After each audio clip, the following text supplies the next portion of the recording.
आज शहीद भगत सिंह जी की श्रद्धांजलि पर हम लोग बैठे हैं। आदरणीय अतिथि व प्रबुद्ध साथी, बहुत जोशीले और क्रांतिकारी विचार आए वो उनकी कार्यवृत्ति जो थी उसके बारे में स्थितियाँ लाई गई है। वानी वर्मा जी ने सब कुछ कह डाला है।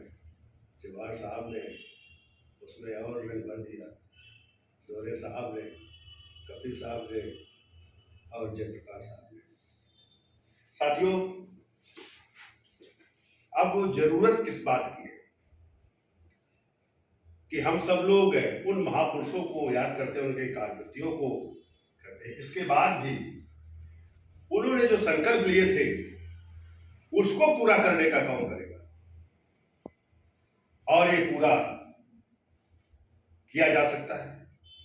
लेकिन हम लोग शायद उसकी तरफ बढ़ नहीं रहे, उस पर कोई अमल नहीं कर रहे। आज देश में जो उन्होंने कहा था कि पूर्ण स्वतंत्रता की बात होनी चाहिए, ये आप लोगों के भी मुंह से आया। ये देश में जो अछूत है उसको भी आजादी मिलनी चाहिए। तो ये आजादी कैसे मिलेगी? बाबा साहब ने एक संविधान दिया है कि अब खून खराबे की कोई जरूरत नहीं है। खून खराबे से इस देश में आजादी नहीं मिल सकती है। वो चाहे जो संगठन बनाकर, एक पार्टी बनाकर वो आंदोलन करे, खूनी आंदोलन, उससे इस देश में कोई भी बराबरी का या जो महापुरुषों ने जो कार्यवृत्ति थी उसको उतारने की स्थिति नहीं बनी। अगर वास्तव में इस देश में आपको अपने अधिकार लेने, इस देश में आप चाहते हो कि सबको स्वतंत्रता मिले, तो फिर आपको साहस करना पड़ेगा, आपको मजबूती से खड़ा होना पड़ेगा। और वो काम कर रहे हैं, लेकिन उस काम को अलग अलग कर रहे हैं। जैसे हम इस बात पर पहुंचते हैं कि इस देश में अगर सबका प्रतिनिधित्व, सबकी भागीदारी, वो केवल राजनीतिक भागीदारी से काम नहीं चलेगा। इस देश में जो सरकार बनती है वो राजनीतिक भागीदारी से बनती है। सबके वोट का जो प्रतिनिधित्व है, तो सबका नेता चुनने का अधिकार है, उससे सरकार बनती है। लेकिन सरकार जरूर सबके वोटों से बनती है, लेकिन सरकार जो कानून बनाती है, जो संविधान बना है, उस पर अमल नहीं करती। तो ये जरूरत किसकी है? जिनका वोट जाता है, जिनका प्रतिनिधित्व चुना जाता है, उनकी जरूरत है कि वो उस संवैधानिक तरीके से काम, उस कानून को पालन। तो ये तभी हो सकता है जब आप सामाजिक और आर्थिक की तरफ बढ़ेंगे, वहां भागीदारी। आज पूरे देश में उनको जो वंचित थे उनको और वंचित किया जा रहा है, अधिकारों से अलग किया जा रहा है। और हम केवल उस पार्ट को, महापुरुषों को याद करते हैं कि जितना उन्होंने किया था उसी पर हम चर्चा करते रहते हैं। हम उसके आगे नहीं बढ़ते कैसे उसको इस जमीन में लाया जाएगा। हम बच्चों को सोचते हैं कि आगे इस तरह स्थिति जो रहेगी तो आगे लोगों को, बच्चों का, परिवारों का जो है फिर से वो स्थिति पैदा होगी जो इस देश में कभी पहले थी, हुआ करती थी। लेकिन हमें वो करना होगा और इसमें बहुत कुछ लगना नहीं। अगर हम चेन सिस्टम से अगर हम कुछ काम करें, सिस्टम बनाएं, तो हम इस देश के पूरे देश में हम जा सकते हैं। चेन सिस्टम का मतलब है कि हमारे कुछ साथी हैं, फिर उनके कुछ साथी होंगे, कुछ आपके साथी, तो वो जब मिलकर जब चलेंगे तो वो पूरे देश में जितने वंचित हैं वो सब मिल जाएंगे और एक जनशक्ति बनेगी। जब जनशक्ति बनेगी तब उसका एक परिणाम आएगा। क्योंकि परिणाम इसीलिए नहीं आता है कि हम लोग पार्ट में काम करते हैं। अगर कुछ करना भी चाहते हैं तो हम केवल अपने आप को लेकर या अपने कुछ लोगों को लेकर ही काम करना चाहते हैं। काम आपको करना होगा इस देश में जो लोकतंत्र है उसके सिद्धांत पर जाना होगा। बाबा साहब की उस बात को अमल में लाना होगा कि अगर भागीदारी चाहते हो तो भागीदारी में हर व्यक्ति को लाना होगा। हम केवल उसका फायदा कि जो आगे बढ़ रहा है वही अगर ले ले, उससे काम नहीं बनेगा। हमें उस तक पहुंचाना है, जो अंतिम व्यक्ति है वहां तक उसका लाभ पहुंचाना होगा, और उस पहुंचाने के लिए वो कार्यवृत्ति तैयार करनी होगी, उसके तहत काम करना होगा। अगर ये काम हम नहीं कर पाते हैं तो केवल कमरों के अंदर हम बात करते रहेंगे और बात करते करते चले जाएंगे। आप कितने भी विद्वान, उस विद्वता का अगर उपयोग नहीं होगा तो बार आपकी विद्वता का कोई मतलब नहीं।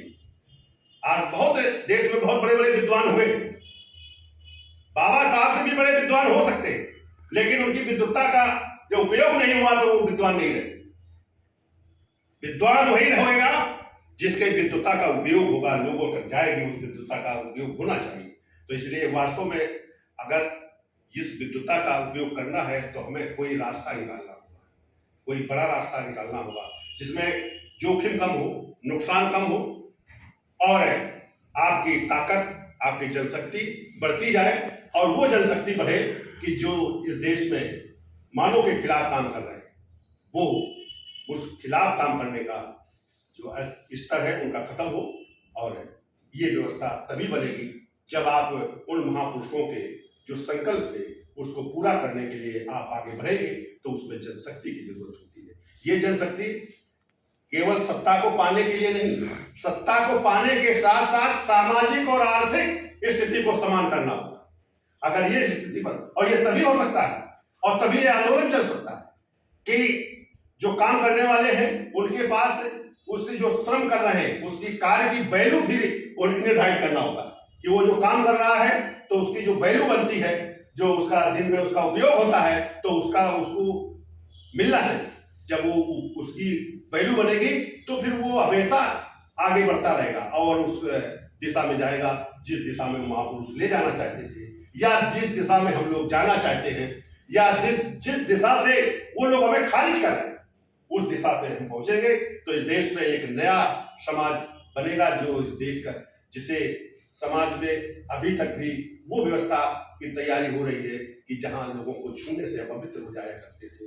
तो अगर इसको वास्तव में हम बराबरी की स्थिति लाते हैं, सबको अगर समान की स्थिति पर पहुंचाना चाहते हैं, तो भी तभी हम लोग पहुंचेंगे। क्योंकि आज हम लोगों का भी असर कम हो रहा है।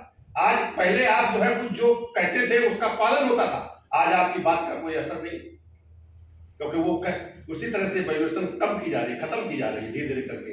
आज तमाम जो कार्य होते हैं, जो घटनाएं हुई, जो हो रही है, और जो बेचारे को अपराधियों से बनाया जा रहा है कि जो घटना हो रही जिसके ऊपर उसी को अपराधी बनाया जा रहा है, ये जो स्थिति पैदा है तो ये तभी ठीक हो सकती है जब हम जनशक्ति को समझें और जनशक्ति को बनाने का काम करें। हम लोग इतने दिन से यहाँ बैठ रहे हैं, अगर ये काम हम करते तो अब तक पूरे लखनऊ में कर सकते थे।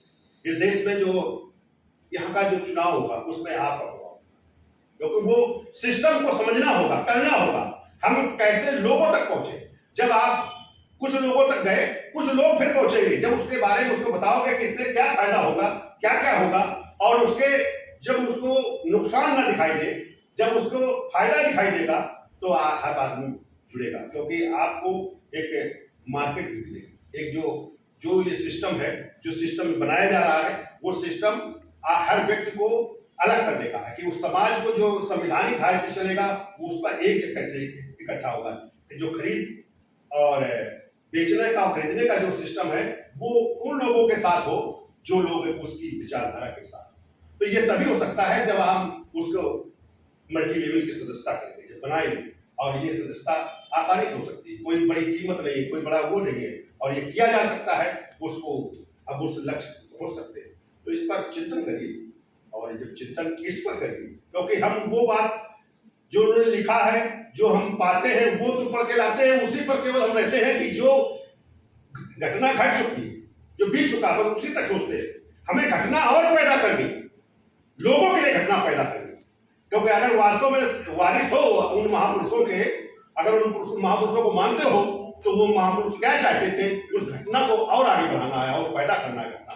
और अब तो ये स्थिति है कि पहले तो स्थिति थी कि अगर कुछ करोगे तो उसके लिए विपरीत आपके ऊपर होगा। अब तो इस घटना को बाबा साहब ने जो संविधान दे दिया है, जो संविधान देश का है, तो ऐसा है हो गया है कि आपकी खूनी स्थिति पैदा नहीं की जा सकती। बगैर खूनी स्थिति के जो है हम लोगों को जोड़कर खड़ा कर सकते हैं, उनको उस ताकत बना सकते हैं। मैं अपनी बात को धन्यवाद साथियों। जय भीम, जय भारत।